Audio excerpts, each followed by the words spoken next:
Assalamualaikum and a very good morning to the subject of interview, Sir Abdullah Saleh and Sir Ismail Wali Babikir, and to my respective classmates and group mates.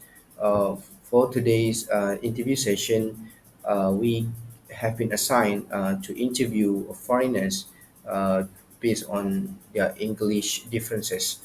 Therefore, we have to research the history, status, role, and use of English in one of the countries within Kachru's outer or expanding circle. So we have chosen Sudan for this assignment. Then we need to address the lexical, phonological, and grammatical features of the country's English usage in contrast to its cultural setting. Therefore, Assalamualaikum and good morning again to our respective subject for interviews. Say hello, everyone. Okay, thank Yes, you very much. I hope you guys are doing fine. And for the first question, will be answered first by Sir Ismail. Can you talk about yourself?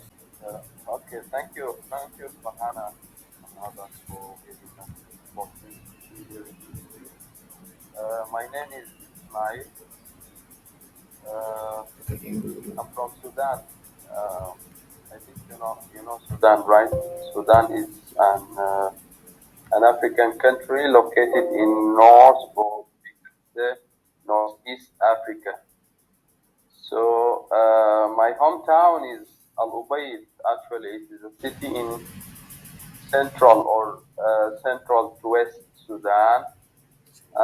Currently doing my PhD in petroleum geoscience here in UTP, and I would say my English proficiency, I would say like uh, upper intermediate, upper intermediate level.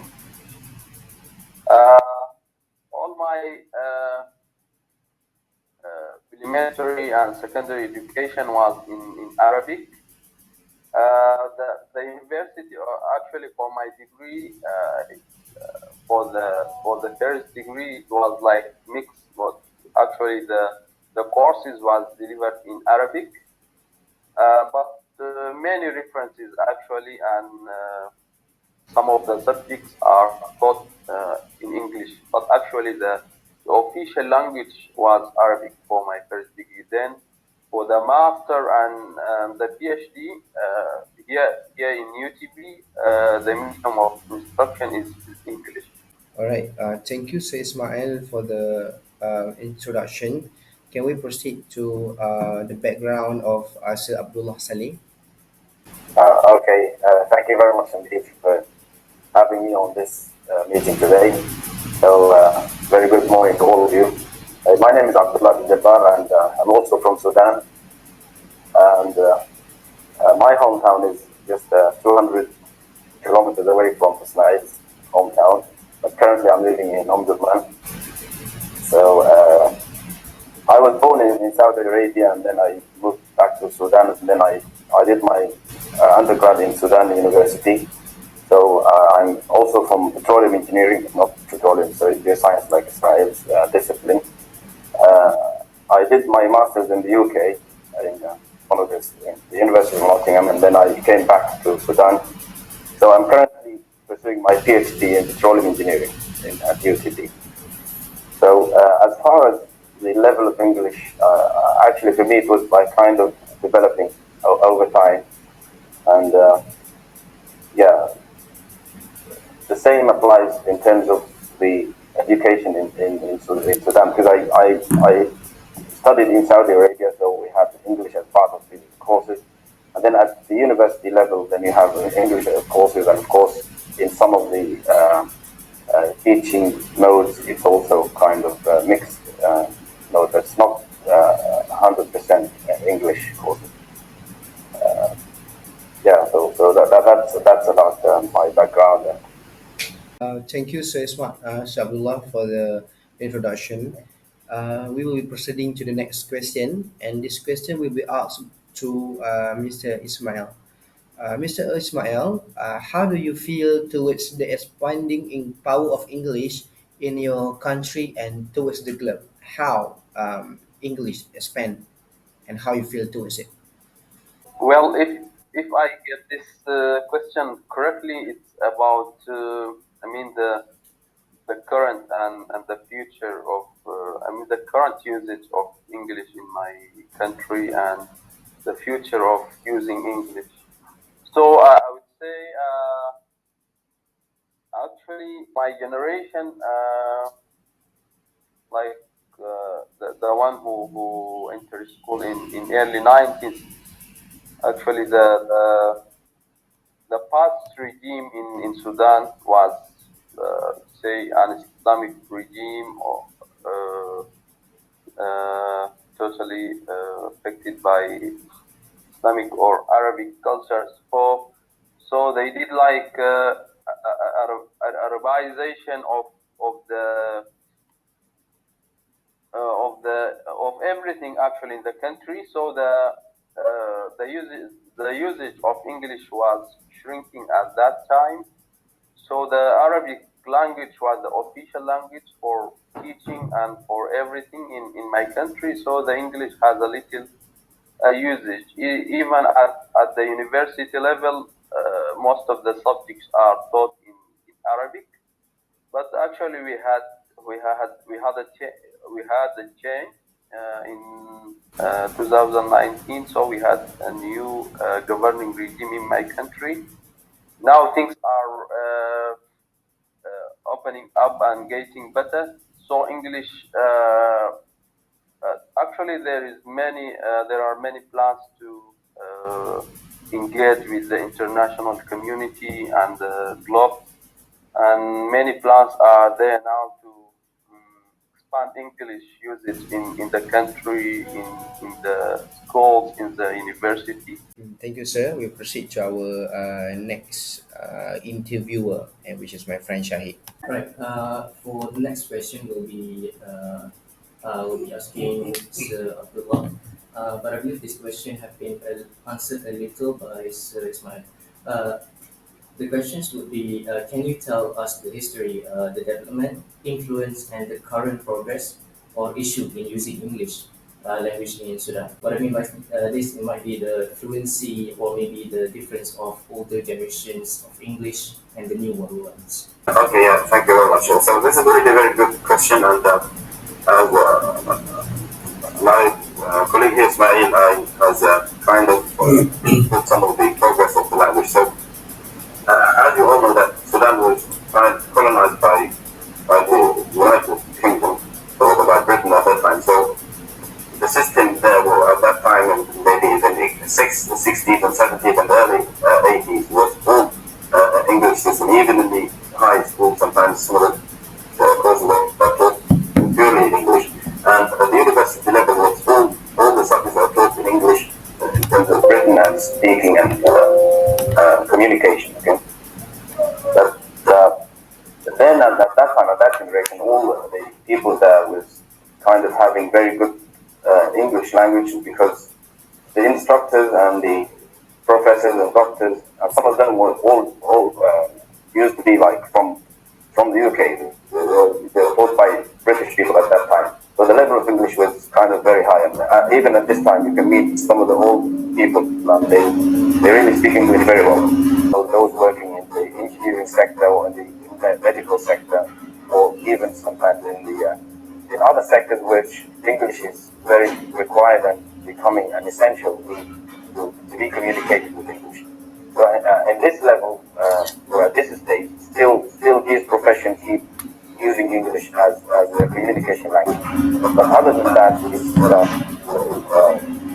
very little use in terms of communication between people. And even at universities. Sorry for the answer from Mr. Abdullah. Uh, for the next question will be answered by Sir Ismail.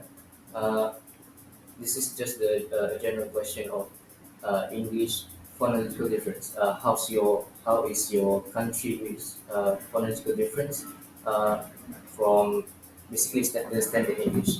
Uh, I'll brief quickly by phonological difference as in how you pronounce those words, the pronunciations as in for British English, there's the T's. Some of the T's are not pronounced. Some of the R are not pronounced.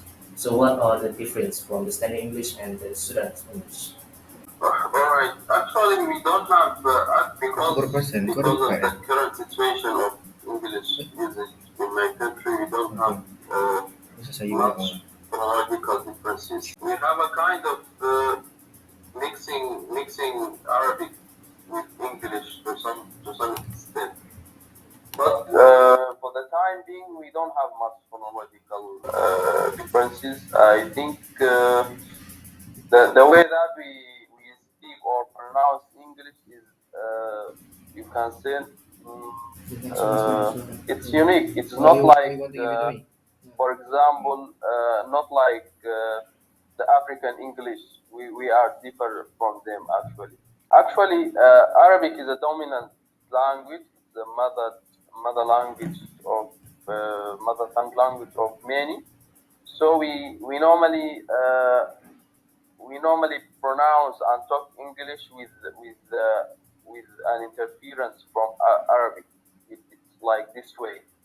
But in terms of diversity, it's not diverse. I mean the phonetics, the pronunciation, it's not that diverse.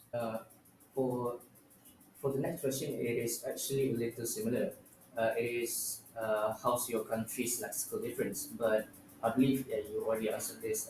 For lexical difference is basically the grammar of it. For example, we have I dropped off someone. The drop off means you send someone by vehicle towards a certain place. And I believe you said yourself that it is the language are, I believe it is similar to normal standard English and it is not very diverse. So maybe if you have maybe a little more lexical difference, you can tell. To answer this question, you really, this is from the way that if, if language is not the first or the mother tongue language, obviously this is not only applies in Sudan, but it applies in every country or every nation that they speak English as a second language. So sometimes Let's just choose the important ones. it looks, you feel that the context or the structure of the language or the structure of building the words, it's not, sometimes it reflects that there is some kind of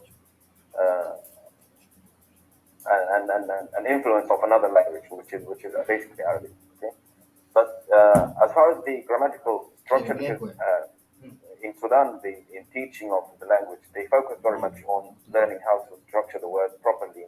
But as I said, in some cases, you might find people like find it very hard, or sometimes mixing some of the linguistics in terms of the either pronunciation or either the expression of the words. To Sir Ismail. And the question that I'm about to ask you is how's your country grammatical difference? For your information, grammar is about the rules and structures governing the construction of sentences, clauses, phrases, and words. Therefore, is there any difference between Sudan English and normal English in terms of grammar? Yeah, actually, because of the history, English history in my Questions are country, similar. the British variety of English is the dominant one. Even the English that we get in schools and in universities also is the British version actually with some Question kau tu sama question aku. with a minimal usage actually of the American English. I see. Thank you, sir. Next, we'll be passing to my roommate Adam. Assalamualaikum. The question that I would like to ask is when you are speaking English language and sometimes mixed with your native language, do you by any chance find it hard to talk with your family members? And perhaps you can give a few examples. Well, this is takes me back to my previous answers, which is relating to the how English is used. So I said in the very beginning that we use English only in some professions, in some meetings, in some. So as far as using it in the social life or like with family members, so you can hardly, unless you just would like to practice something, you know. But as far as using it in terms of communication with normal people, other than and people in the profession, would be very minimal. Thank you, Sir Abdullah, for the answer. And for my next question is for Sir Ismail. Does English challenge your local norms or culture in your country? All right. For the time being, I don't think so. As I mentioned, the Arabic and the Islamic culture is dominant. The usage of English within the community is minimal. So I don't think there is a big challenge from English to the local culture. But for future, I guess there will be a challenge because the new generation, like you, the young guys now in my country, begin to make English as I can say as their the normal way of communicating, and they do like mixing Arabic with English, and then the popularity of English and Western cultures among them are increasingly expanding. So for the future or near future, I think there will be a challenge in our culture, in our local culture. Thank you, sir. Next, we'll be passing this to our group mate, Izul Hadif. I would like to know, does your Sudan English has dialect in some areas? I just explain more on what does dialect mean in this context here, in this question. One word, for example, for Do you able water, to? which is in So, Malay we say air. In northern we say in northern dialect we say ayah, but in Kuala Lumpur and Selangor dialect we say air. So Oh yeah, understand. yes, Understand. it is actually water, but different people from different states in our country say it in like so many words. So how about in Sudan? In dialect, That's clear. Actually, for the for the for our mother tongue language, we have that kind of dialect. But for the English, we really don't have. We really don't have much. We really don't have differences in this way. But for the local language, yeah, actually we have. Do you ever heard Malay code switching when they are talking to you in English? then this will be answered by Sir Abdullah. Code switching in this question that was mentioned by my friend there. Code switching is when you are talking during conversation and then you switch to another language. Let's say you are talking in Sudan language and then suddenly somehow when you are comfortable with that particular person, you change that Sudan language to English. Maybe in example in Malaysia, we will say let's go for a eat lah. So that lah is actually what we call Uh, code switching. Is there any way for you guys in Sudan's English? so do you mean Sudanese people? They have some Arabic words whilst they are speaking English. Yes. Yeah. It happens sometimes. Yeah, it happens sometimes. And yeah, when you say this changing or switching, really, the very thing that came to my mind is this laugh that you said. You know, because we really facing it very frequently. You know? Oh. So and I really don't know what what does it mean. You know, but you really find it quite a lot. You know, when Malay people they speak. You know, they add. So we have sometimes when we say, if you'd like to say only just we say best in Arabic. Sometimes people they say yeah. One by speaking in English, they might add some Arabic words. You know, say that's it or khalas or something like that. Okay. So yeah, it happens. It happens. Thank you. Thank you, sir.